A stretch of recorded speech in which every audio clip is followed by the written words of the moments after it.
Hello, welcome to my channel, welcome to my website. My name is Daryl and this is Programming in Any Language. The website is www.black-duck.com. It's where you'll find all my videos organized in logical order.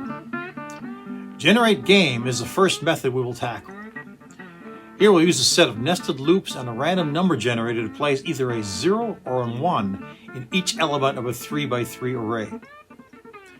Next, we take each of the elements in the array, check to see if the value is a 0 or 1, and based on that value, place an X or a Y in a label that corresponds to the array event.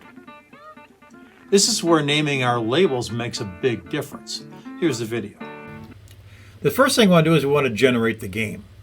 So we'll go down here and we will say private void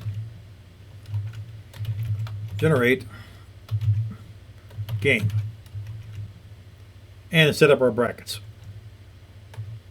That creates our, and gets rid of the error here, and it creates the method here so we can actually put our code into this piece right now. We're going to set up a random number generator. Random, call it rand equals new random, and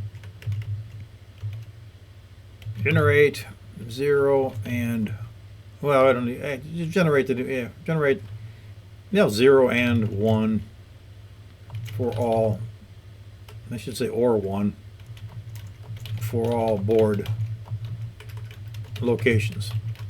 How we do that? We do a for int I equals 0, I equals, no, I don't want the, well, we can leave it like that. Stick it in like this. I would change this board get length. I want to change that to greater than, less than 3. That's all you need to say. And I want another one here, the inside loop for int j equals 0. J is less than also 3, plus plus. And we got our piece. So we've got our two pieces in the array right now, which are going to step through all 9 elements. First row, second row, and third row. What are we going to do there? Oh, we're going to say that board,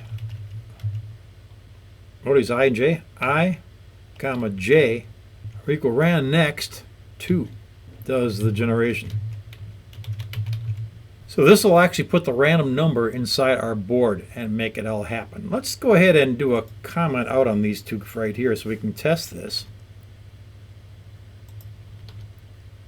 Do a file save.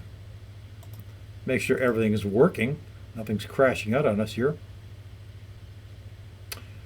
Game comes up, and this is, these X's are here from our label. We'll go ahead and exit this, and it's working fine. So let's take our comments out of here.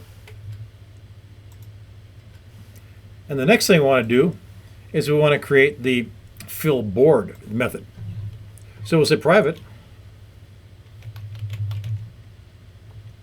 void fill board and put our braces in, and that sets up that little piece. Gets rid of our array, gets rid of our error up here. So we're going to do this thing next. And how are we going to do this? Well, we're going to do this like this. We're going to put in first row. This is where it can get kind of crazy because you're using the same numbers. What I want to say here is lbl00.text is equal to, I'm going to make it equal to an O, a capital O, and then end that. And I want to actually replicate this.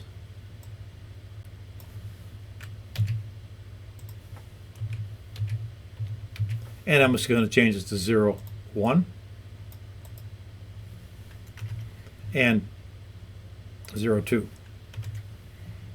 then I'm going to say second row.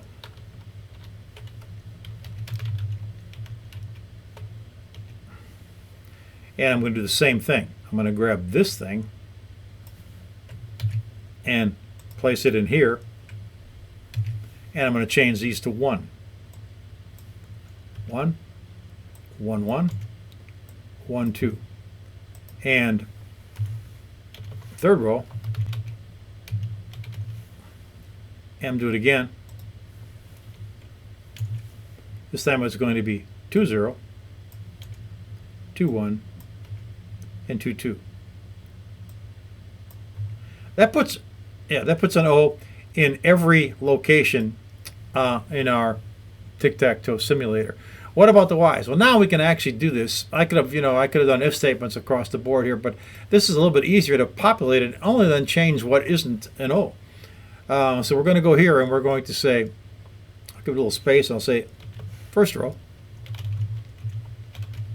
And I'm going to say if board 0, 0 is set equal to a 1, step down and say that LBL00.text is equal to X.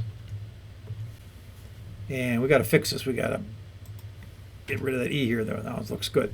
So that gives us our first X if we are in there, if it's equal to a 1. And now I can do this again. Control C, and I'll go ahead and put it here twice, and I'll say 0, 1 and 0, 2.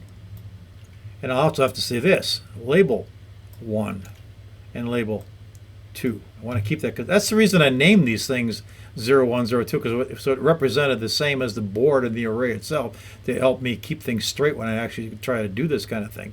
That looks good. Let's go ahead and do a second row.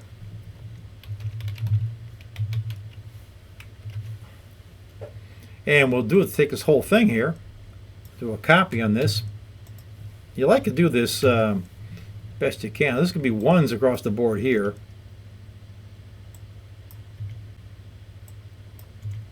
And then these will be 1s in here. And we'll do our third row.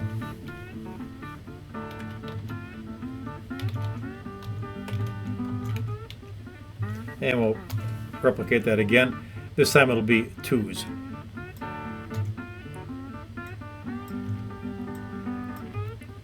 And we'll put in the 2s here.